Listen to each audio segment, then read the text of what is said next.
Prologue. Waxillium defies his sister Telsin to join other youths sneaking into the city.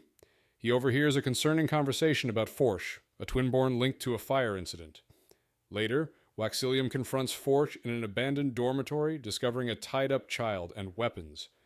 As they fight, Waxillium uses a bullet to defeat Forsh, freeing the child and facing the horror of the village's elders.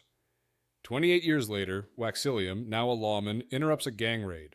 After subduing the criminals, he prepares to leave for his wedding, indicating a shift from his past struggles to a new chapter in life. Part 1. In Chapter 1, Waxillium Ladrian escapes a bar raid and exchanges banter with his friend Wayne as they prepare for his wedding. Despite his nerves, Wax reflects on a tragic event from 6 months ago.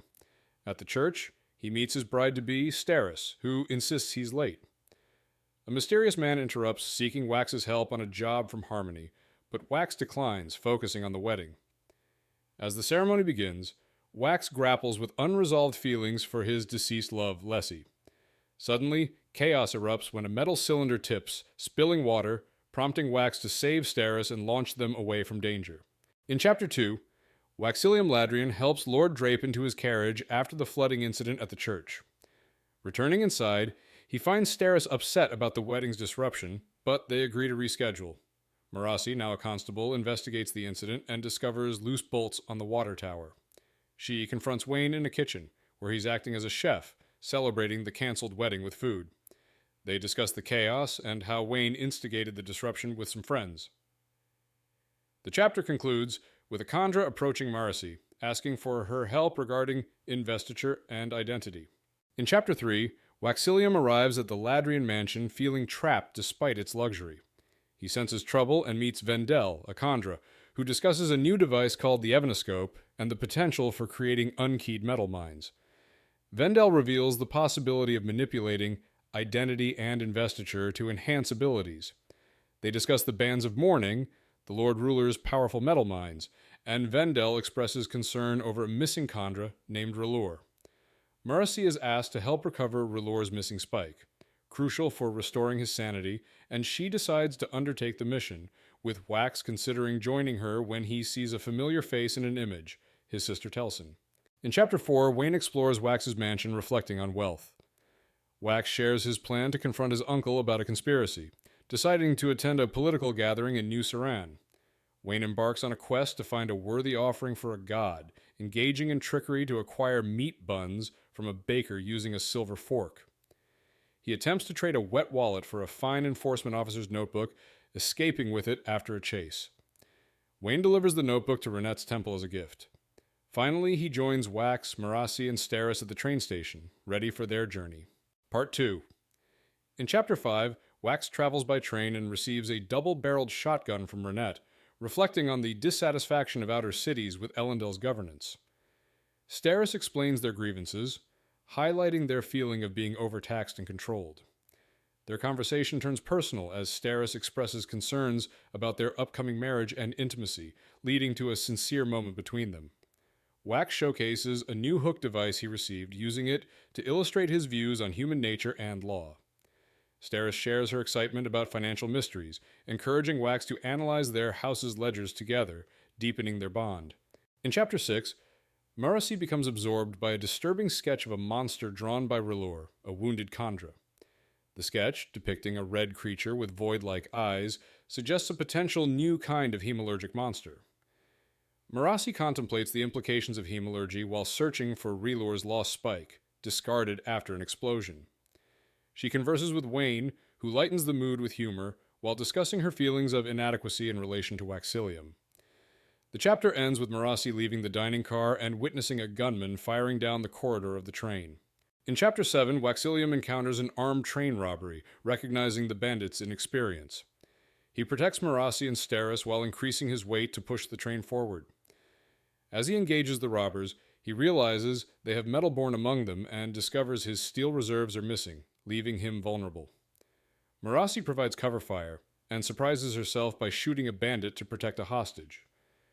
Wax fights a large bandit but is thrown off balance. Steris attempts to help but accidentally fires her shotgun, causing her to fall off the train. Wax races to regain control and rescue her. In Chapter 8, Wax jumps from a train to save Steris, who is falling into a river. He uses his Allomancy to slow their descent and retrieve his shotgun, then launches them back onto the train. After landing, he discovers bandits threatening the engineer. As he works to secure the train, Marasi is overwhelmed by passengers in distress. She encounters a mysterious man with a cane before he escapes during the train's abrupt slowing. Wax fights bandits on the train roof, successfully neutralizing their explosive device before confronting a group of bandits, only to find Marasi has trapped them in a speed bubble. In Chapter 9, Wax tends to his wounds after a violent train robbery by the Night Street gang. Concerned for Wayne's safety, he searches the train but finds no sign of him. Constable Mathieu informs Wax about the gang's notoriety and the theft of an Erical payroll. Wax discovers Wayne and Milan in a hidden compartment. They had been preoccupied during the attack. Marasi reveals that a mysterious metal cube found during the chaos may have neutralized Wax's Allomancy. The group decides to board a freight train to pursue the bandits and resolve the situation involving Wax's uncle. Wax shares a moment of connection with Steris, discussing their feelings of not fitting in. In Chapter 10, Wax wakes up on a cargo train and discovers they are approaching New Seran. He and Marasi discuss their hotel plans as they admire the city's beautiful waterfalls and terraces. The engineer informs them they will need to take gondolas to reach their hotel. Wax decides to scout ahead and jumps off the train with Marasi, soaring through the city. As they navigate the streets, Wax spots a broadsheet mentioning an incident at Farthing Mansion linked to his old enemy, Ape Manton, prompting him to investigate. Meanwhile, Wayne and Steris settle into their hotel room, preparing for the evening's events. In Chapter 11, Wax recalls his past while preparing for a party at a grand mansion, reflecting on his uncle's influence during his upbringing. He and Steris discuss their plans to investigate Kelesina Shores, a noblewoman linked to their case, but they lack specific information on other noble families mentioned by Relure. Upon arriving, Wax is frustrated by the mandatory weapon check at the door, reluctantly surrendering his guns. Meanwhile, Wayne and Marasi visit a bank to gather information, posing as constables. Marasi discovers that several suspects are involved in unethical practices related to buried valuables, raising alarm about their activities. In Chapter 12, Wax and Steris attend a high society gathering in New Seran, where Wax receives a coin linked to their investigation into Relure's findings. They approach Lord Gov and Trone for information, but he dismisses Wax. Meanwhile, Marasi and Wayne seek the gravekeeper Dechamp, suspected of grave robbing, to investigate unidentified bodies. Wayne disguises Marasi to gain Dechamp's trust, and they discuss a tragic incident involving unclaimed bodies.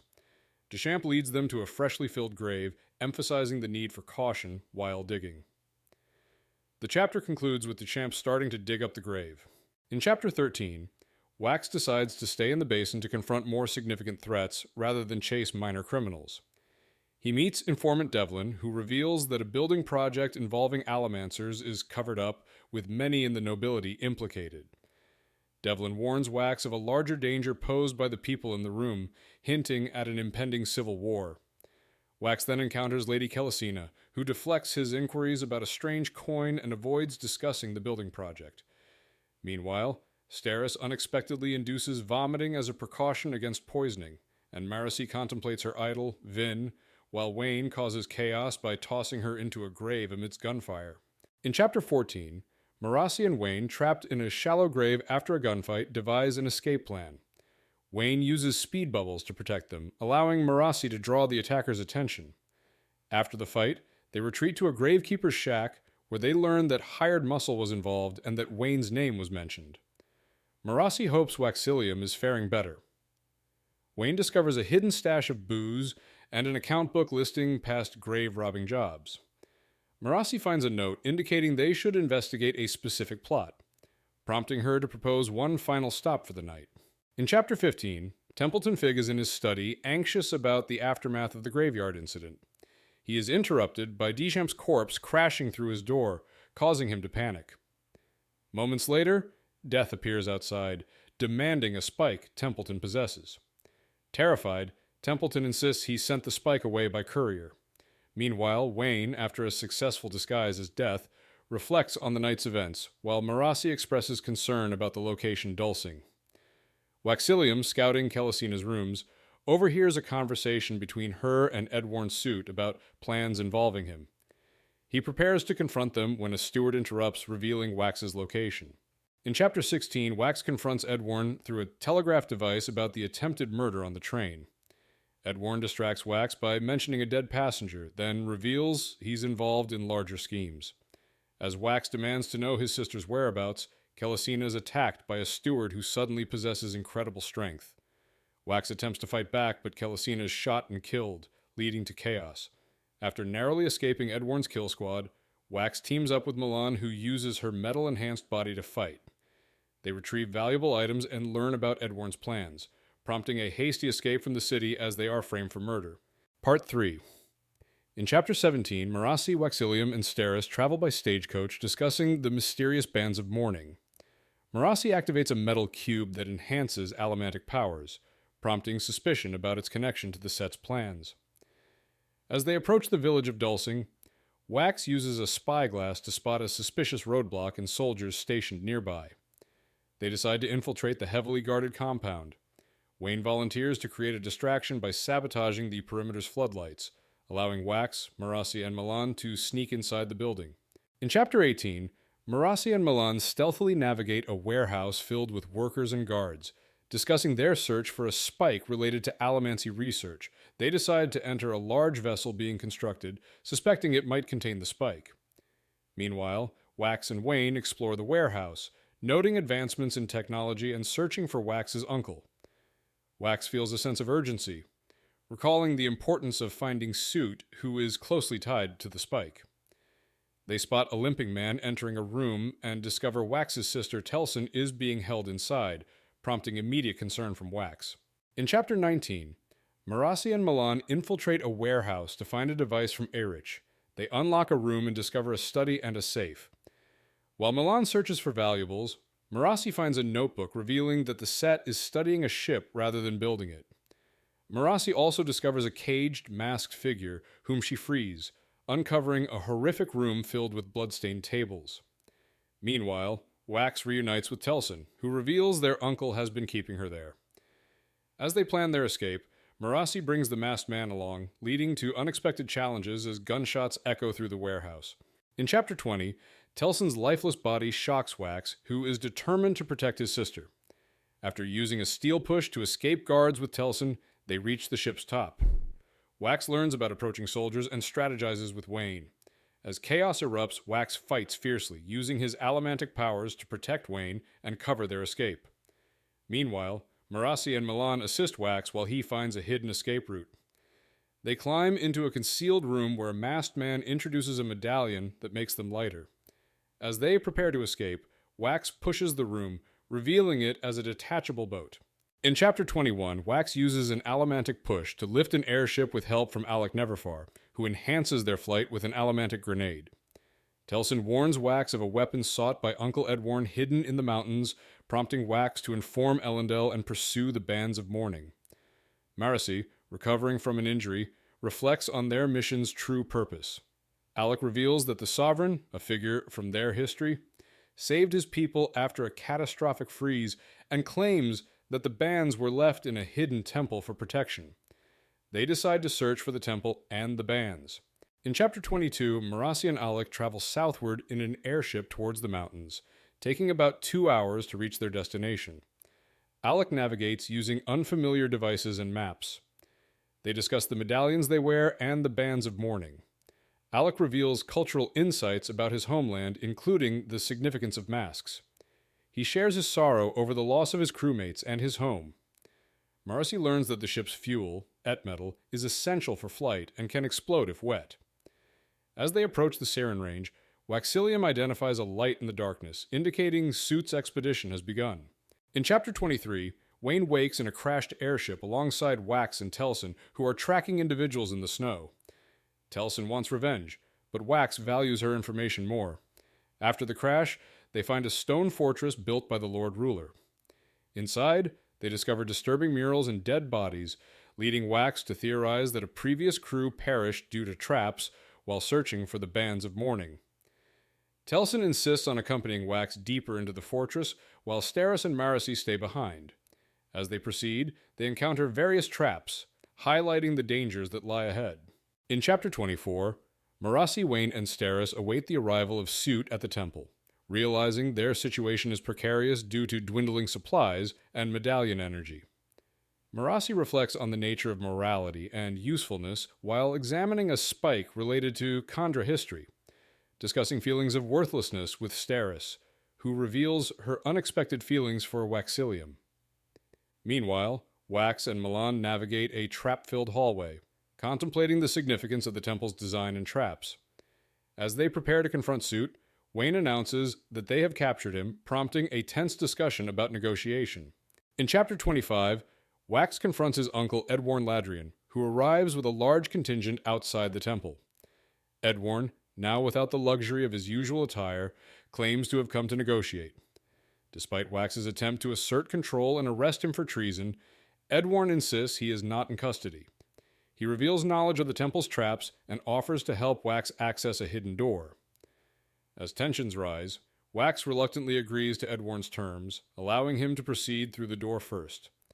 Upon entering, they discover the pedestal is empty, and a glass box lies shattered, indicating someone has taken the prize they sought. In Chapter 26, Wax, Marasi, Wayne, and Milan confront Edwarn and Telson in a throne room filled with traps. Wax realizes the Bands of Mourning are missing and suspects Telson's betrayal. A confrontation erupts when Telson shoots Wax multiple times, leaving him injured at the bottom of a pit. Marasi attempts to help, but is overwhelmed by Suit, who uses coins as weapons. Telson immobilizes Milan with spikes, revealing their sinister intentions. Suit is ordered to hunt Wax down, while Telson seeks to capture Wayne, setting the stage for further conflict. Marasi resolves to save her friends. In Chapter 27, Wax finds himself injured and trapped after falling into a dark pit. Despite his pain, he crawls toward a faint light, discovering corpses seated in concentric rings, preserving the memories of those who built the temple. He overhears Edwarn and Suit, who discuss their plans for power and the significance of a hidden chamber. Wax realizes that the bracers on a pedestal are a decoy. Suit finds the bracers, but discovers they are empty of attributes. As Wax fades, he grasps that the true Bands of Mourning are hidden within the temple, but he ultimately succumbs to his injuries. In Chapter 28, Wayne grapples with despair after finding Wax's body, feeling abandoned, but ultimately resolving to fight. He retrieves a shotgun from Wax's leg and searches for an escape. Meanwhile, Marasi realizes the temple is a decoy for the true Bands of Mourning and discovers a powerful metal mine spearhead. As she taps into its power, she becomes an embodiment of strength, effortlessly defeating her captors. Wax experiences a spiritual conversation with Harmony, questioning divine intervention and the nature of choice. Ultimately, Wax chooses to embrace his duty, regaining his strength as Marasi helps him find the bands. In Chapter 29, Suit realizes Waxillium possesses the bands, prompting him to hasten his plans to take Elendel. He boards an airship and orders his soldiers to shoot non-allies. Meanwhile, Alec brings medallions to Jordis's crew, providing hope against chill fever. Wax confronts Suit, who threatens him with a bomb, leading to a duel. Wax chooses not to kill Suit, instead tossing the bands away. They struggle, and Suit drains Wax's powers, but Wax uses his weight manipulation to cause them to crash through the airship. In the aftermath, Wax knocks Suit unconscious, affirming his role as a lawman. Meanwhile, Milan begins to regain her self-awareness. In Chapter 30, Marasi receives a warm drink from Alec while watching Waxillium pull an airship safely to the ground. After Waxillium secures the ship, enemy soldiers are apprehended and Suit is tied up. Tensions rise when Captain Jordis demands the return of the airship, claiming it is their property. Steris suggests trading the ship for a favorable relationship, which Jordis reluctantly agrees to, demanding a draft agreement. The Malwish crew prepares to leave, but Wax discovers that Telson's body is missing, indicating she has escaped. Wax resolves to hunt her down, shifting the focus of their mission. In Chapter 31, Wax and Wayne enjoy the view of Elendel from their airship, discussing the beauty of the city at night. They reflect on their recent struggles and the emotional toll it has taken on the crew. Wax checks on Steris, who is resting, and expresses gratitude for her support during their journey. After witnessing the city's splendor, they prepare to disembark. Wax meets with Governor Elendel, who seeks an update on recent events. Finally, in a private moment, Wax proposes to Steris before a survivorist priest, seeking a genuine union, and she accepts, overwhelmed with emotion. Epilogue. Marasi thrives on the urgency of candlelight while working at the Octon Constabulary headquarters, collaborating closely with Constable General Reddy. They gather intel on Suit's captors, who were trained in distant cities and are rumored to worship an ancient god named Trell. Meanwhile, Suit remains unbroken in captivity, facing a faceless immortal who reveals plans to eliminate life on their sphere rather than rely on the set. In another scene, Wax awakens beside Steris, discovering a coin that taps into his memories, leading him to a haunting vision of despair where the word survive resonates deeply.